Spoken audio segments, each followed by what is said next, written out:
Lisa, I'm in now. Now, over the weekend, one of Europe's largest ocean-going cruise ships ran aground off the coast of Italy after rocks ripped a 160-foot-wide hole along one side.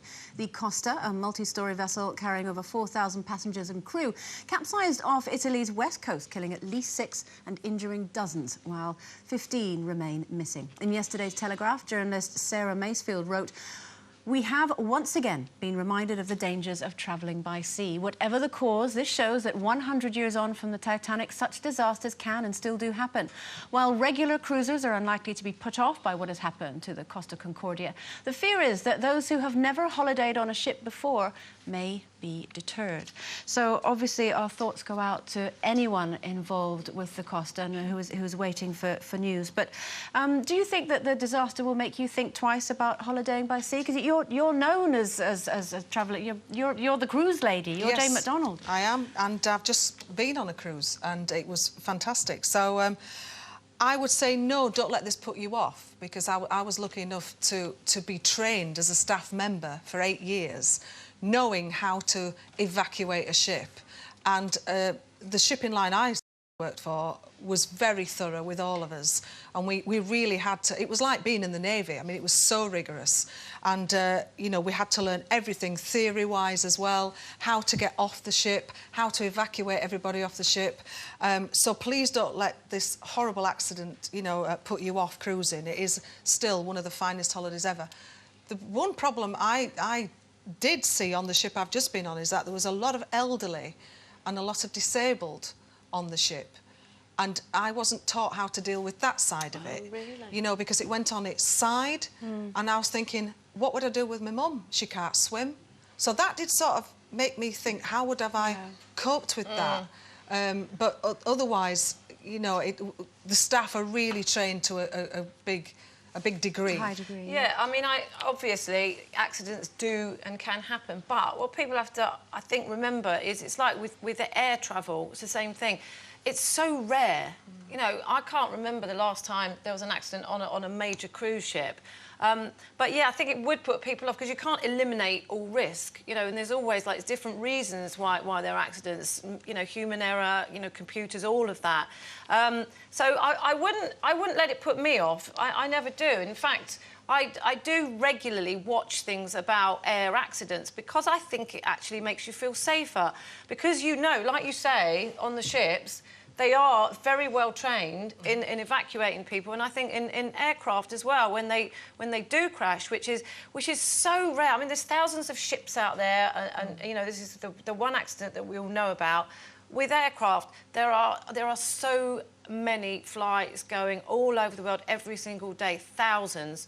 And, you know, the reason that you know about air crashes is because they're so rare, they're always reported, you know, massive news. So, you know, I think that, you know, knowing about the risks involved and knowing, you know, what happens in that eventuality can actually make you feel safer because, you know, when you do watch it, you do understand that actually most people do survive air crashes than lose their lives. But, you know, people get injured.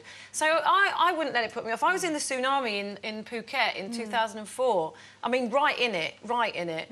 And you know, we didn't go back the next year at the same time because it wasn't ready, it wasn't fixed. But then as soon as it was, which was about 13, 14 months later, we went straight back to exactly the same place. And, you know, you can't let these things put you off because they are, as I said, they're just I think in terms of the cruise ships, I was always very nervous about the idea of being on a big ship out at sea.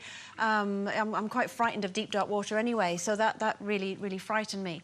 And then we went on our first cruise just over a year ago, and actually that completely changed my mind because we went up onto the is it called the bridge, where the captain is, and I saw how efficiently it was all run, how well trained the staff were, and actually I felt much safer. So I agree. I think don't let it put you off. I think it's a worry though, especially with the children now, with having the kids. That's true. You know, when you think about the boat listing, what would I do with 2 babies? It scared me to death. I mean, God, those poor parents on that ship. You know, if you've got your kids at the other. I mean, I've never been. Did they have like a? Well, the time that it happened, I think most people were at dinner, and when we were on our cruise, our kids were in the kids club, so that we could enjoy, which would have meant running from one end of the ship to the other to get the kids to then try and get off. That is terrifying. But that's the big problem. Yeah. They are so massive, and they keep building them bigger and bigger and bigger. Like Paul Merton said on his holiday show, he was on the biggest one, whatever that's called, and he said it was like a floating tower block. Wow. And you've got thousands of people, and you've got like